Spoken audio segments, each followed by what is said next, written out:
My name's Brad Robertson. I run a company in Mallorca called Ondine. It's an adventure and leisure company, and I run it with my wife Bear.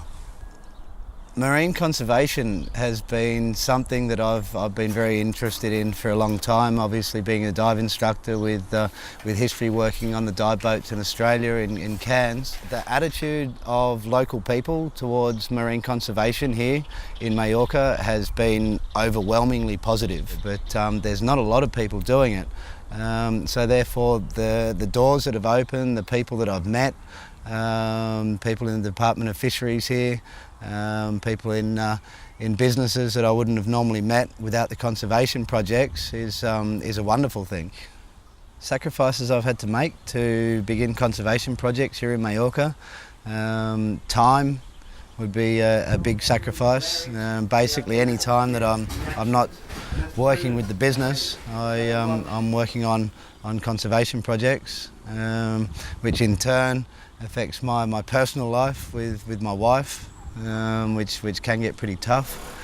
It puts a lot of pressure, there's a lot of stress involved, there's not a lot of help. Financially, it's been an absolute nightmare financially. So there's a whole array of things that make it difficult. The Stingray Survey. All right, well, about 18 months ago I found out that there was a population, a rather dense population of stingrays that frequent the Bay of Palma. Last year we went out for a couple of dives in a location not far from Palma Airport actually, and discovered that the stories of stingrays was true. And over the past 12 months I've been putting together a monitoring program. Obviously, if we're going to think about protecting the stingrays that are here in Mallorca that are left, we need to understand what they're doing here first. We need to understand the environment that they're living in, and then once we've put together the program and we've done the survey for 12 months, and then maybe these whole environments can be protected. On the last few dives, I've been out almost every day for the last couple of weeks, diving with the rays. And on almost every dive, we see stingrays with their tails cut off, still swimming around, which indicates that they've been caught by a fishing boat, tails lopped off, and then thrown back in the water.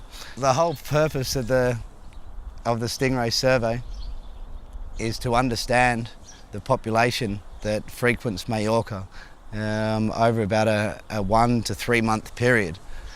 So what we're trying to do is get a group of volunteers together, working with the Department of Fisheries and local scientists, also working with an organisation called Joves Navegants.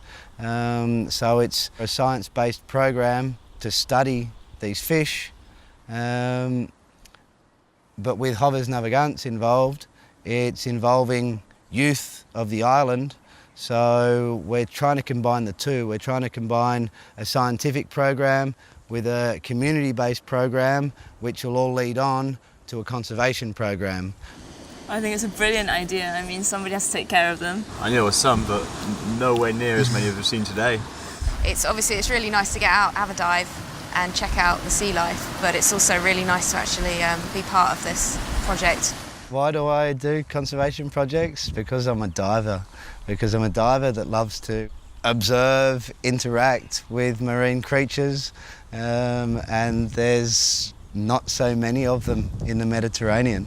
And it would be really nice to see over the next 5, 10, 15 years a complete reversal on what's been happening in the Med, to species, whole environments recuperating, rejuvenating, regrowing, repopulating, and being able to take my clients, my divers, my friends, my dad for a dive in the Med, and they come out going, wow, that was cool, you know?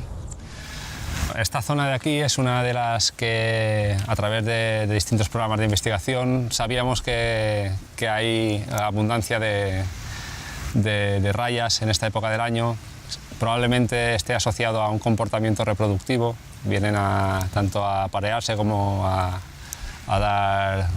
parir las hembras. y en esta época del año pues es cuando más abundancia hay de esta especie, de la pastinaca.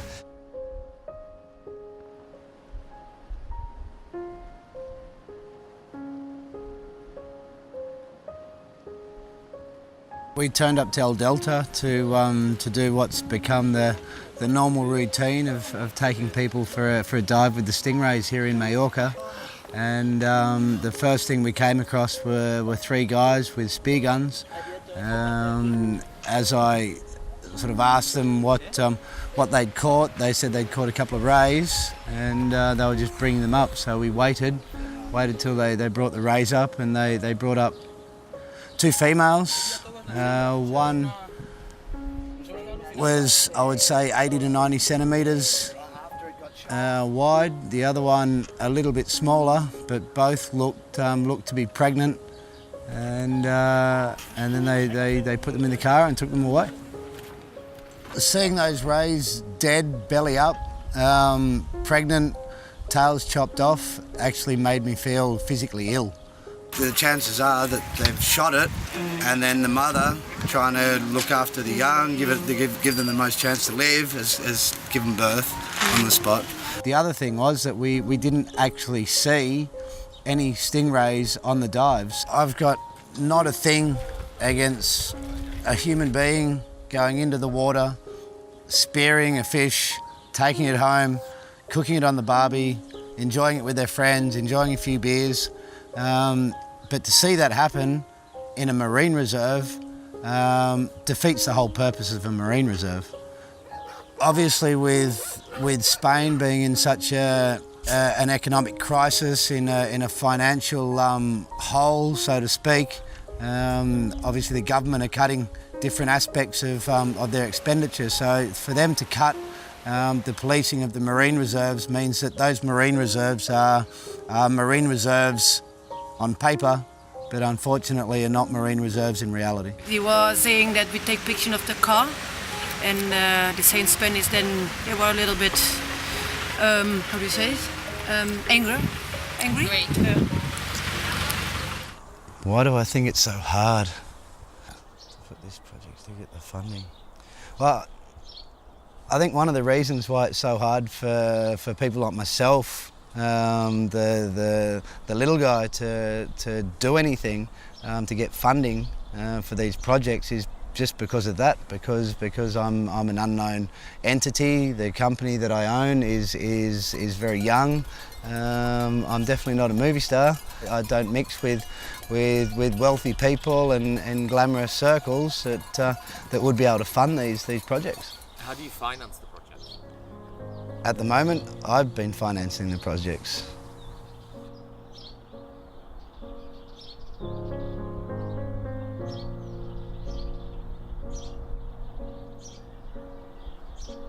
We saw what could be quite possibly the biggest stingrays I've ever seen, within 5 or 10 metres of each other.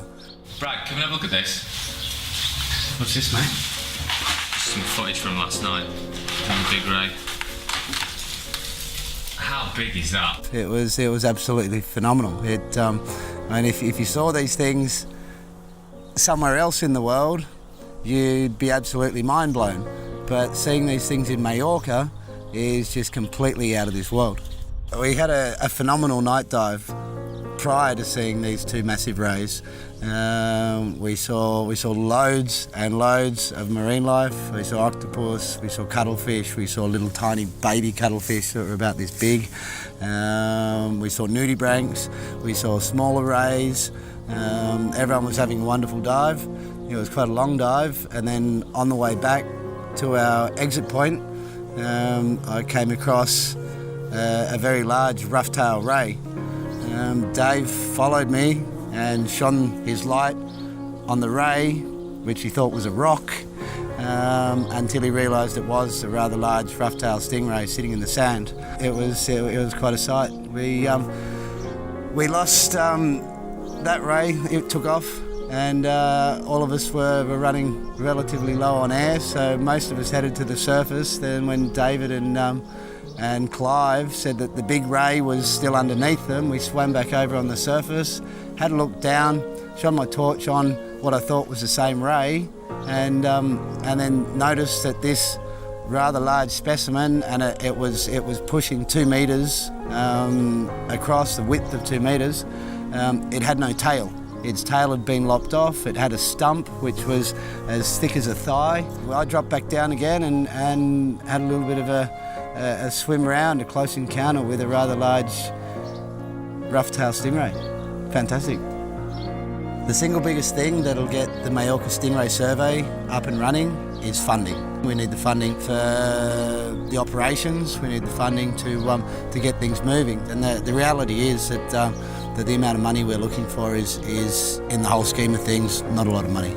I think for me, the coolest thing about filming this short film is to get the message out there. When you think about how long one human being's on this earth for and how long humanity's been on this earth for, you'd like to think that that with all the intelligence that we apparently have, that we'd be thinking a little bit beyond ourselves and actually looking after this place, i.e. the world, a lot better than we have been.